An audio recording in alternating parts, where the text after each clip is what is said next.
coming to you live from the studios of 100.9 FM WCHQ and WCHQFM.com. This is In the Studio with your host, Gavin Castor. And good evening, everyone. Welcome to In the Studio. I'm Gavin Castor, your host, and we are thrilled to have Hillbilly Revival. First time on this show, but not the first time here on WCHQ. We're glad to have you guys. Thanks. Thank you. Glad to be here. Yeah.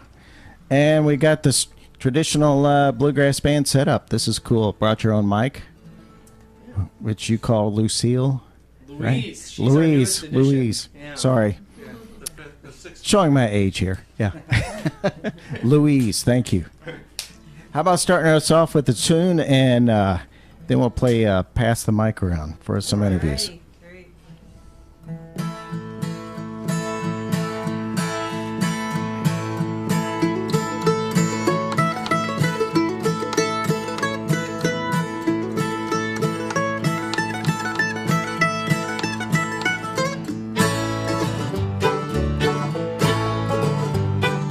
I can see why you think you belong to me. Never tried to make you think that you see one thing for yourself. See, I thought that I might get falling on.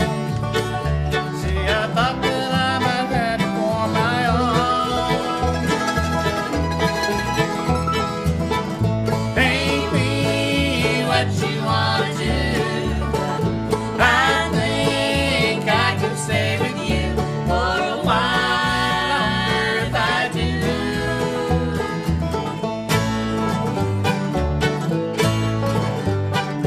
Don't you think the time is right for us to find all the things we thought were problem could be right in time? And can you see which way we should turn together or alone?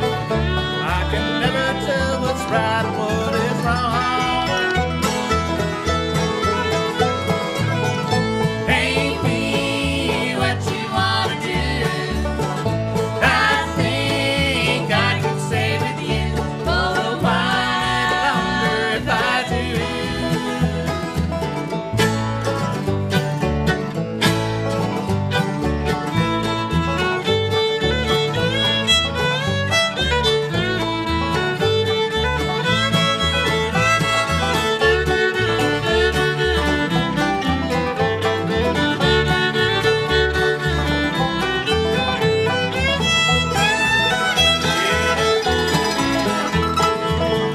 Paint me what you want to do. I think I can stay with you for a while longer if I do. Now the time has come for you to patch away all the things you said before, just fade and away. Can you see that I don't know if it's you or if it's me? If it's one of us, I'm sure we both will see. Won't you come on down, tell me, paint me what you want to do. I think I can stay with you for a while longer if I do. Paint me what you want to do. I think I can stay with you for a while longer if I do. Falling in and out of love with you. Falling in and out of love with you. Well, don't know what I'm gonna do. I keep falling in and out of love with you.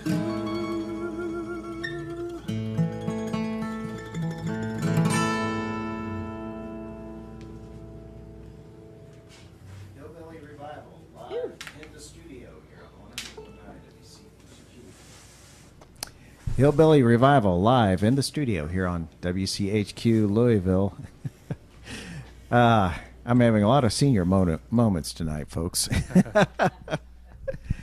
And Sounded great, guys. I was thank playing air guitar along with you. It's one of my favorite tunes to play. And the beauty is, Pure Prairie League isn't that far from bluegrass anyway. So, I guess that was an easy one to. Yeah. Our mentor Jeff Kernsey kind of suggested that for us. I was in the middle of a lesson with him and going through a progression that kind of was similar to that, and he just looked at me and goes, "Y'all ever think of doing this one?" And I'm like, "Man, sounds like a great idea." And I brought it back to the band, and it just clicked right away, and we really kind of fell in love with it. And we all love that kind of country rock kind of thing that was kind of evolving out of like the late 60s and into the 70s when Pure Prairie League was doing their thing. So we really dig it. Yeah. I was played a lot on WLRS in the mid 70s, 74 to 76. Yeah, I grew up listening to that. Yeah, great. We're showing our age here.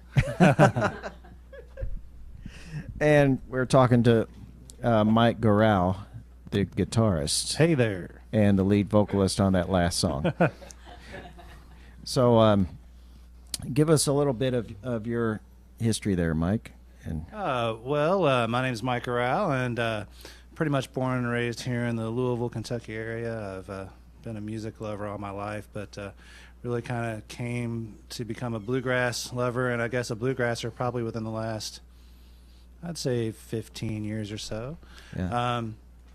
Moved back here to Louisville after being away for a while, and just kind of was able to kind of get involved through the bluegrass scene with Dave Howard's folk school. And really that's kind of a way that really kind of the core of us were kind of introduced to one another.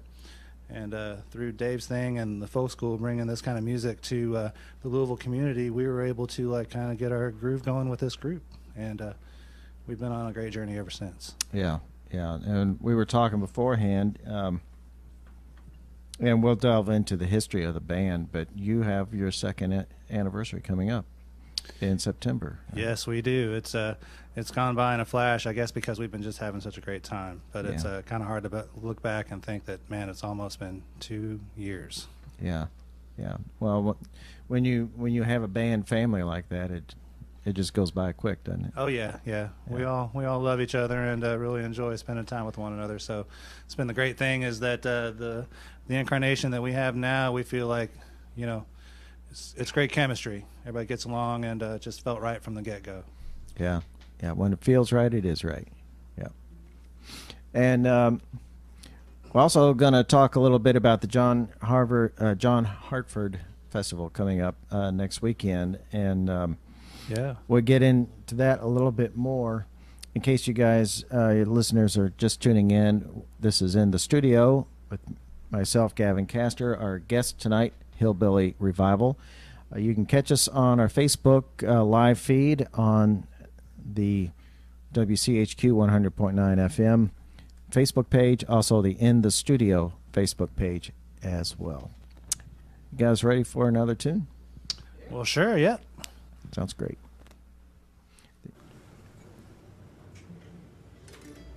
Just a quick placement of the capo and a little tune. And while we're tuning up here, we were just talking about all the different festivals going on, and I mentioned the Masters in Music Festival going on in Somerset, and last year one of my favorite bands, Frontier, opened up that festival, and it just so happens Frontier is my guest next week, so you don't want to miss that. If you're listening in your car, be sure to get our app. Put it on your mobile device. You can keep us in your pocket anywhere you go. This is typically where Stephanie and I would tell a really bad joke. Get a lot of groans. No, go right ahead. Yeah, there's some tuning moments. Yeah. Their comedic timing is impeccable. Having said that, we'll just go on to this one. This is a song for our times, and it certainly feels kind of timely right now with what's going on in the world, and so it's a little bit spiritual, so we're going to go with this.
Hillbilly Revival live in the studio here on WCHQ.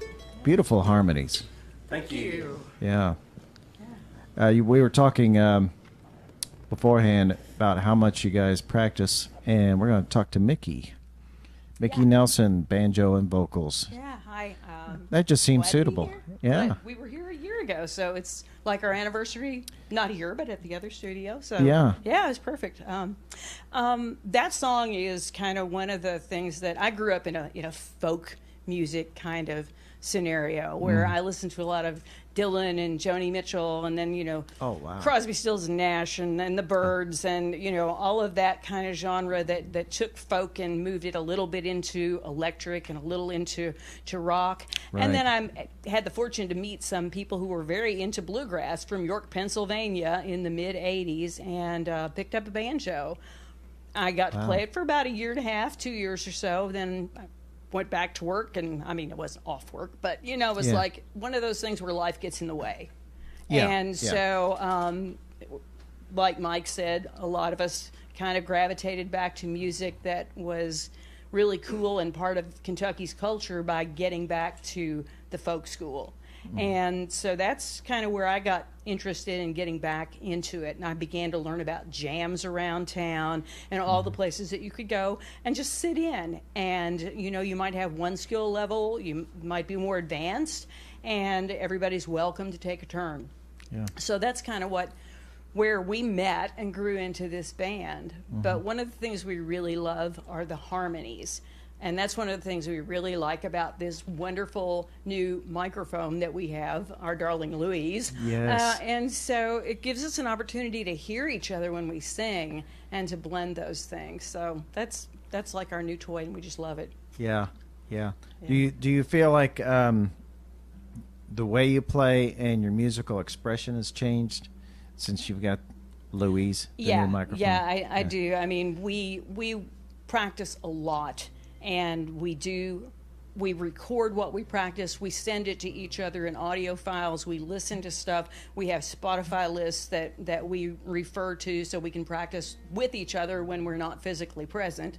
Wow. And so there's been that kind of thing. But there is a closeness when you're singing in this proximity to each other that really lends to tuning your ear into what your colleagues are playing and singing.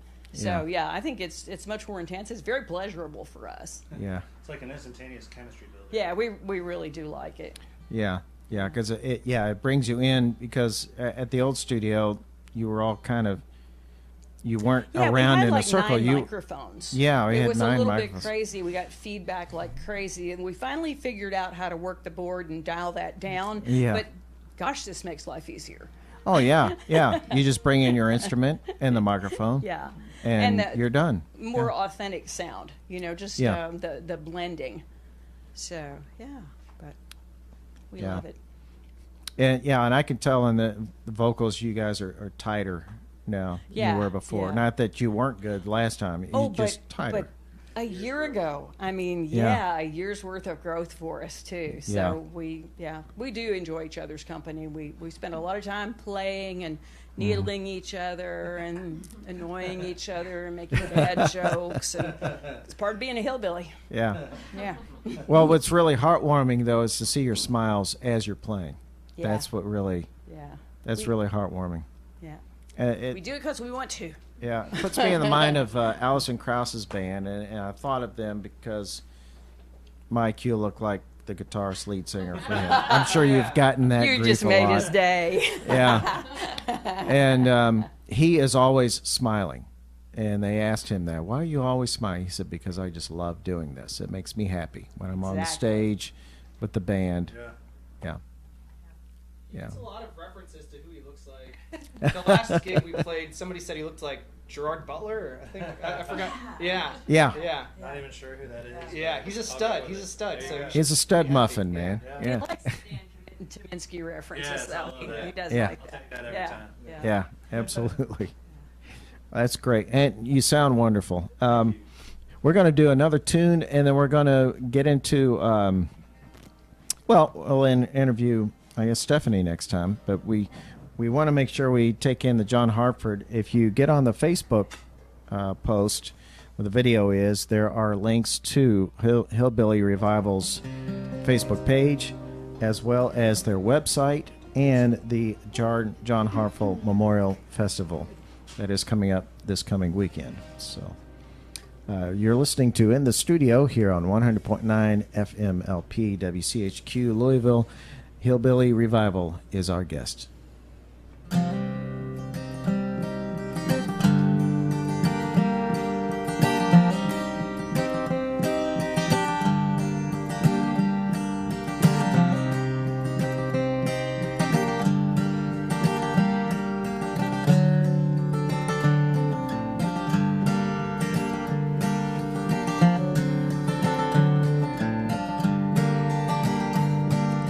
Dance me to your beauty with the burning violin.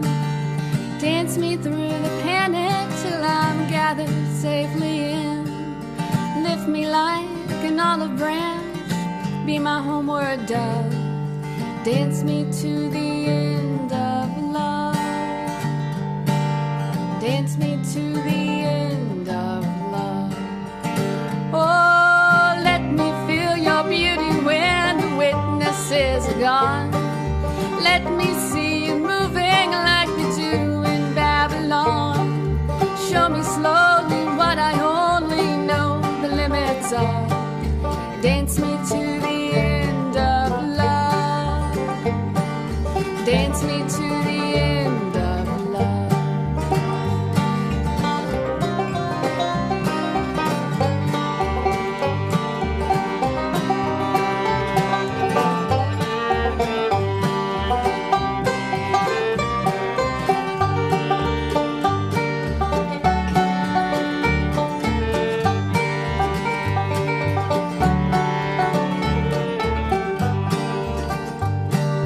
Dance me to the wedding now, dance me on and on.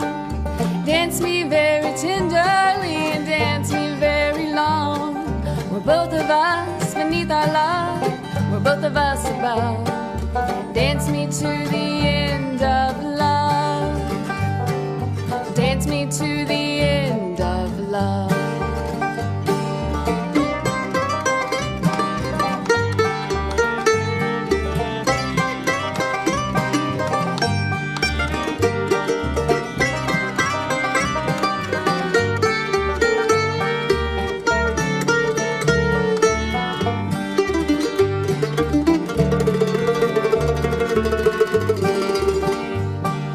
Dance me to your beauty with the burning violin.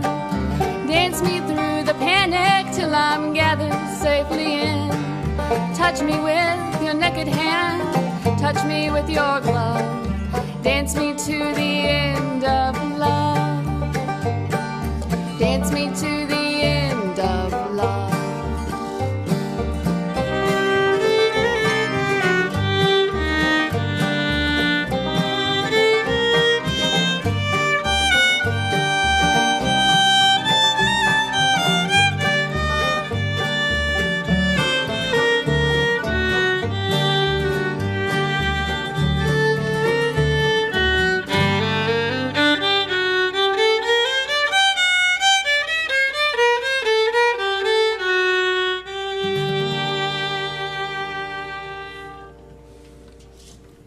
Hillbilly Revival live in the studio here on 100.9 WCHQ Louisville. And taking lead vocals on that is Miss Stephanie Powers. Hi. Great stuff. Thank you. And she is a fiddle player, folks, not Right. violinist. Fiddle player. That might have sounded a little bit like a violin, Yeah, that but it was actually a fiddle. Yeah, that sounded a little violin-y Yeah. there at the end. So, do you come from a musical family as well? I do come from a musical family. My mom grew up in West Virginia, and in her family, if you're not harmonizing by like the tender age of 6, they start to get concerned Yeah. that maybe you didn't get the gene. Yeah. But yeah, so I grew up with my mom singing to me and my brothers, and yeah, a family that really appreciates music. So. Wow, that's great. So when did you pick up the fiddle? Were you? I picked it up in the 5th grade. I went to a public school that had a strings program. So I was really fortunate in that regard. And really fell in love with it and just kind of went from there. Yeah. So I played it for a few years. I played it through maybe 10th grade and then stopped and then picked it up after I had kids in my 30s a couple years ago. It never goes away, though. It's like riding a bike, though. Yeah. It came back. Yeah. The fingers eventually got there, right? Right. Yeah, cool. Let's take a couple of minutes to talk about the John Hartford Memorial Festival, which our listeners have listened to it heard that name at least 4 times now, and it's of great importance to you guys. Why don't you tell us about it, Troy? Yeah, so this is the maybe the 8th year for the John Hartford Memorial Festival. It's in Bean Blossom, Indiana, which is the Bill Monroe Music Park. Bill Monroe, fell in love with the area and started this music park up there. It's beautiful. It's in a wooded kind of rolling hill setting. Just a gorgeous place to have a music festival for a few days. It's the home of Bean Blossom, which is a very traditional bluegrass festival over a few days. And then the John Hartford Memorial Festival is, I guess I would say that it's a little more progressive. Maybe some of the diehard bluegrass police, as they're called, would not necessarily approve of some of the songs.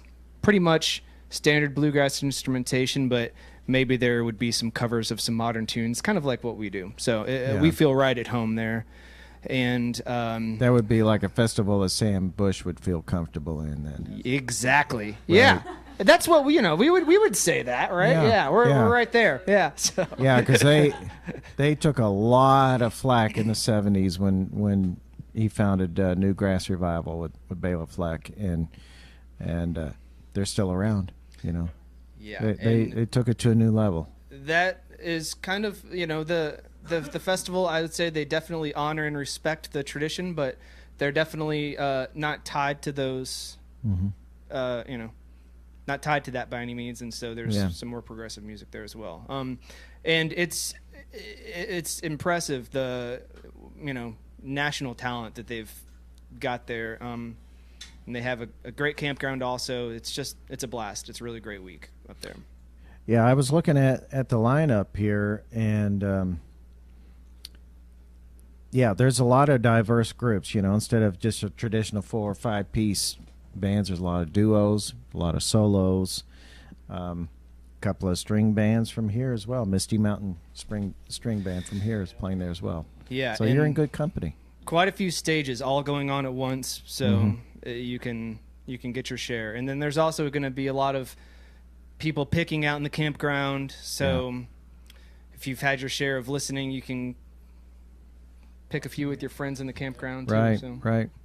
Yeah, because bluegrass is a lot like jazz standards. There is a bluegrass song book that I'm sure all purist bluegrass players know. Yeah. And so any 3 or 4 players can just walk up and start playing. I think that's kind of what inspires a lot of people to move towards bluegrass music, or something like the Louisville Folk School. When you think of folk music, you might think of like Peter Paul and Mary, stuff like that. But Joan folk, Baez. it's music for the people, and you can, if you're vacationing in the Smokies, you could walk into a bluegrass jam in Nashville and be right at home, and you're going to know all the tunes. You'll be able to play right along, and it's a strong community that's spread out across the world now. Yeah. And it's very welcoming. It's when you go to when you're at a rock concert or something, you've got the stage that's way up there. The artist may be unapproachable and that kind of thing. But when you go to a bluegrass festival, nationally and internationally known artists are just as likely to be down at the foot of the stage, talking to people in the parking lot, doing workshops. We've gotten to jam with some people that are just kind of our idols, like Mike Cleveland and some folks like that we just think the world of. And it's a really inviting thing to have people come and play with you. So. Yeah, you never know who you might run into. I remember a friend of mine was showing me some pictures of one of the bluegrass festivals in Nashville, I think, and she pulled up a picture of John Paul Jones, Led Zeppelin Yeah. fame. And He's big into bluegrass, as it yeah. turns out, in his later life. Yeah. yeah. And people don't realize, they think of him as a bass player. No, he's a multi-instrumentalist Yes. because he played keyboards, he played mando, he played all those instruments on the Led Zeppelin albums. You know, he was he and Jimmy Page were the arrangers as well. Classic glue guy. Yeah, exactly. He was the glue guy. And so you really don't, you really don't know who you're going to run into. And like Mickey said, it's very warm, very, very nice people. And it's nothing like a rock concert where you see the band from 12 feet up on a stage and then they're gone. So. Yeah, I really think that's what draws a lot of the people to it, is that communal kind of feeling that, you too can be a part of it. Yeah. And, from the very beginner to the most advanced and skilled picker, it's like it's all one big awesome community, and the people care about preserving the tradition so much that that's why that welcoming vibe is so pervasive, is because they want to keep it going. They want to keep it going into the next generations. And that's what we found out, kind of coming into the scene here, which we all so desperately wanted to be a part of from the get-go, is that when the people realized that we had the enthusiasm that they shared, then they wanted to bring us in so that we can keep it going, and then pass it along to the people who come on behind us and keep it going, because it's important. It's really not only just a fun thing that we all enjoy, but we take it seriously because it's part of our heritage here. It really is. And it's a big deal. Yeah, bluegrass was born in Kentucky, and Louisville was the world capital of bluegrass. Yeah, there for a while there was a lot going on here with the Bluegrass Hotel and right on Cherokee Road, where a lot of iconic players took up residence and kind of were really killing it there for a while. Yeah, Vince Gill moved to Louisville when he was 18 years old to learn bluegrass. Yeah, and think about that. Vince Gill just roaming the streets of the Highlands. Yeah, that's right. Well, and the International Bluegrass Convention was based here.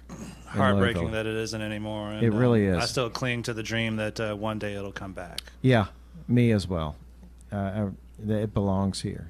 And, Bluegrass State, man. It is the Bluegrass State. That's exactly right.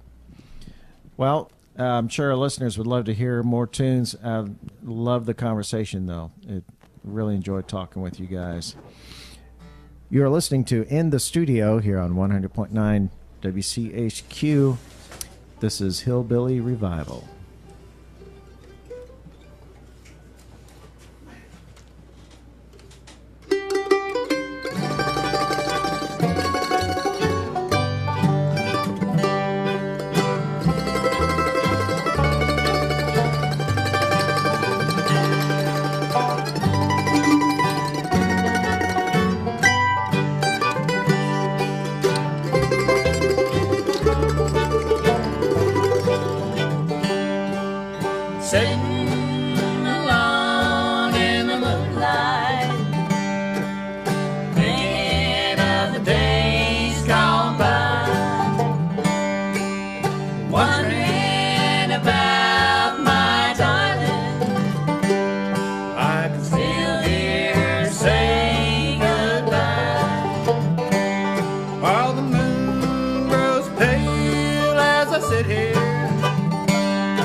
Little star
Monroe there. Bill Monroe. Yeah, you can't be a bluegrass band without No. Bill Monroe or Del We thought you might be McCoury. wondering if we were going to do actual bluegrass. We always put Bill Monroe in there, and, you know. Brings it right back down to it. Well, with all the Dan Tominski references, I'm sure you get a lot of requests for "I'm a Man of Constant Sorrow." You know, it's not uncommon that we hear that request. The one we really get more of seems to be Wagon Wheel. Oh my! It's yeah. like the free bird of the bluegrass realm. It's like, man, Wagon Wheel! Yeah. And, we have to oblige and Yeah. bust it out because, we got to keep the people happy. Give Well, them what yeah. they want. It's a great song. Yeah, But not tonight. not It is tonight. a great song. There So- may be one or two band members that actually like it, but we might be too embarrassed to raise hands. So I'm not too embarrassed. I like it. Yeah. So CJ Cumberland, in case you're listening, they're not going to play it. So when he hosts his open mics, he always puts up a big sign: "No wagon wheel." Right, right. See, people feel strongly about it. Yeah. Yeah. Well, my wife loves it. It's a great song. good It's tune. just that when you hear it every night, Right. you play it every night. Over and over and over again. Yeah, it's right. Let's see. We talked.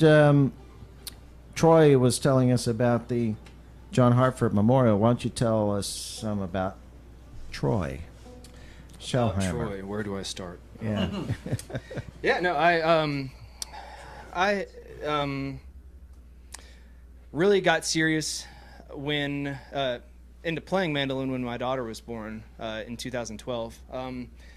I'd always had a guitar around and picked a little bit here and there, but had no real musical experience. I could just play G, C, and D, and So you could play every rock and roll song ever written, basically. yeah. Once I learned E minor, I was good to go. Yeah. And I figured, hey, I can be in a bluegrass band. So, Yeah. But I got pretty serious into mandolin in 2012, and then I had known Dave Howard, who was the founder of the folk school, previously, just from previous employment, and knew about the folk school and started jamming. And I walked into Goodwood one day, and it was funny because I was talking to my wife. I swear it was like the night before I walked into the Goodwood jam. I was like, I don't know if I could ever be in a band or not, and I don't know, like it would just be a lot of like people to be getting along with, and it would be a lot of drama, it'd be really hard. And Yeah. and then the next day I walk in and You saw Yeah. the Beatles documentary, right? yeah, right, yeah. And the next day I walk in and meet Mike and Lawrence and some guys from our previous band, and they're like, we need a mandolin player. And I was like, I'm in, score, all right, good. Yeah. And Well, it helps to know the guys. yeah, we went into our first gig, and it was a couple hours before the gig. I was like, do we have a set list, or do we, like, what do we, And so we've come a long way since then. And yeah, that's really it. Like having Yeah. kids, I just found myself at home more. And it's funny, a coworker of mine is kind of the same thing, who I've been talking with a lot about music. When he had kids, he kind of found himself at home and is writing a ton of songs now and picking Yeah. a lot. So Yeah, kids are inspiring. yeah. Yes, they are. But Troy didn't always find himself at home when there were important moments for his kids. Right, Troy? Important moments for your children? Oh yes, they're talking about the night of our first gig, which we had our first gig planned, and we had been working weekly, about twice a week for many hours each session, and we had set the date for March 15th, basically, and yeah, and we had a lot of friends who were going to come out. We knew it was going to be a pretty big deal, and it was going to be at Goodwood, and that happened to be the day that my son was born, and I was like, my wife's in active labor, guys, and I know it's going to happen sometime this week. And so I knew there was going to be a countdown as to like what the last point of delivery, like I was like, okay, if we have the baby by 4 a.m., that gives me enough time to hang out and, be a good husband and a good family man, and then escape to Goodwood. And luckily, yeah, this was a fast delivery. We pulled into the hospital at midnight, and he was out by 1 a.m. So I had a good, I don't know, 15 hours or so before the gig. So it was all right. Way to go. Yeah. I got home from the gig, and I crashed on the couch in the hospital room that we were at and slept pretty good. Yeah. And that's a date that you'll remember for Needless eternity. to say, his bandmates were on pins and needles during this whole time because we got the notification of like some changes going on that might precipitate some labor about a week leading up to the gig. And we thought, well, we had to come up with a contingency, although, of course, we wanted Troy to be there for the big moment. We scrambled. We called people. We asked people. And we finally got an amazingly capable fill-in, Mr. Chris Brandstadt, who was amazing. And, it's just like, wow, where do you find somebody who can just step into your band's material on a moment's notice and pull it off and make you look good at the same time? And Chris was going to be that guy. And we were all ready to go because we knew that Kara had gone into labor, but I'd come into work where I worked that morning and was waking up, basically getting changed into my work clothes to see a text message from Stephanie to see that if I had seen the post that we had a new addition to the Hillbilly family, and at that point I knew that it was on, and we had our boy with us for that night. It was a great debut show for us. That's great. Fun moment. That's great. Let's talk to Lawrence now, Lawrence Levine. And we're talking about Goodwood, and it's becoming like the second home for bluegrass with the jam that they have every Saturday, well, virtually every Saturday. That's a good place, besides the folk school. So it's, it only makes sense that the global home of bluegrass should have venues to play bluegrass in. So yeah, Mike and Troy and I and a couple other guys were some of the founders of that jam, and we found ourselves around that part of the city at 3 or 4 o'clock on a Saturday and just worked out, and it spread like wildfire. The amount of people that have come and visited that jam has been quite something. Bands traveling in and out of town, and if you're promoting an album or some type of event, we'll usually see folks pop their heads in there, and it's they get a lot of good practice time as well. That's cool. So where'd you get your start, Lawrence? Well, I was a high school bass player, electric bass, in some rock bands and things, and unlike Troy, when I had kids, I kind of put away my toys and didn't really pick up the instruments until the kids had grown, and I was just chatting with a buddy about music interest, and he invited me over to his house, and lo and behold, they were playing bluegrass, and I had my electrics with me and all my amps and things, and started checking that scene out and really enjoyed it. So in the back of my mind, I always wanted to try an upright bass, but I never really had a reason to. They're quite large, as you can see or hear. Yeah. And at the time, I was driving a little Volkswagen, and it just quite didn't fit in there. So it precipitated a need for a new car, just to fit the bass. Yeah. And, what a shame. And, life has been quite different ever since. I've never been able to get this sound out of an electric bass. It's just totally unique. Yeah. So I'm loving it. And, we have quite a few upright players here in Louisville, too. And a lot of them that play electrics have switched to the uprights because, the trend in music has changed to the more folk. A lot more Americana folk and bluegrass. And my understanding, there's only one maker of these type of basses in the U.S. left up in Connecticut. Upton, I think is their name. And so this bass is probably 60 years old or so. Yeah. And there's a lot of old ones out there that are still thumping. Yeah. So it's kind of neat. That is. That's really cool. And we are we're not almost at the end of our show. We still have about 13 minutes. So Want to review again next weekend from May 30th to June 3rd, John Hartford Memorial Festival. You guys are going to be there. Lots of great players there. And you want to fill us in one more time when we expect to see you guys?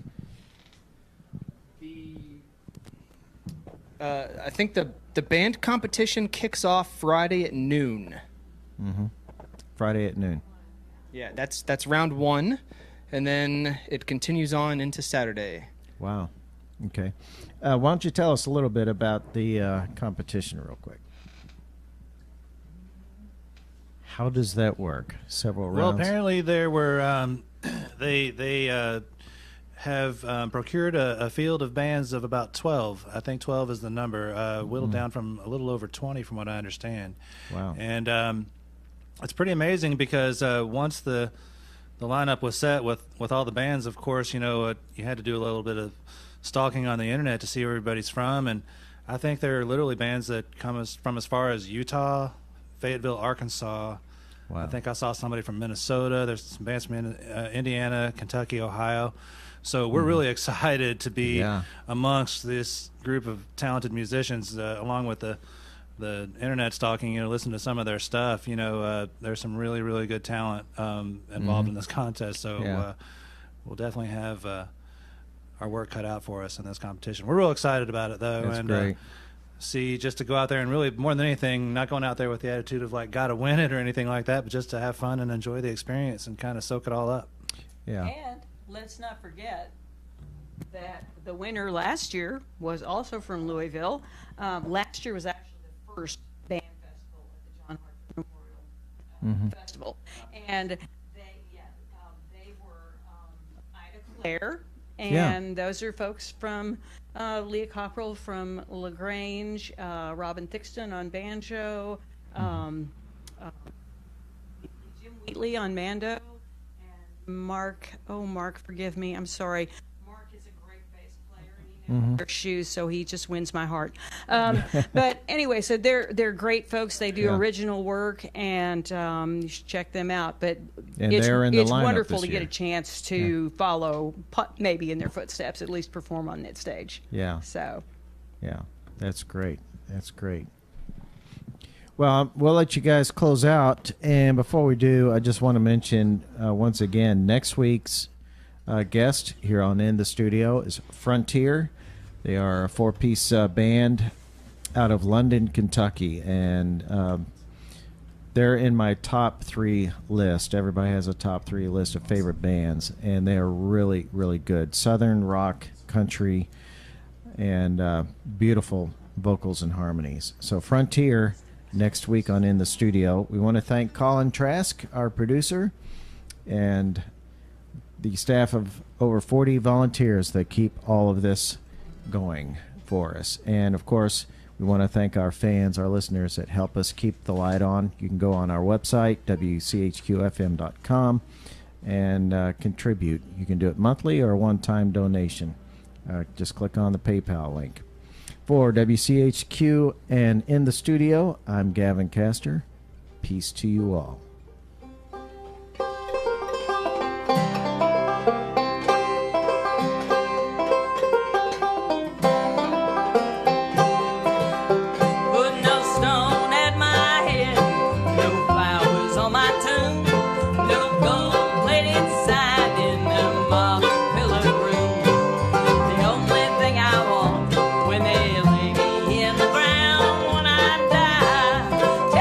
Still has down.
You're listening to WCHQ-LP, Louisville, Kentucky, 100.9 FM.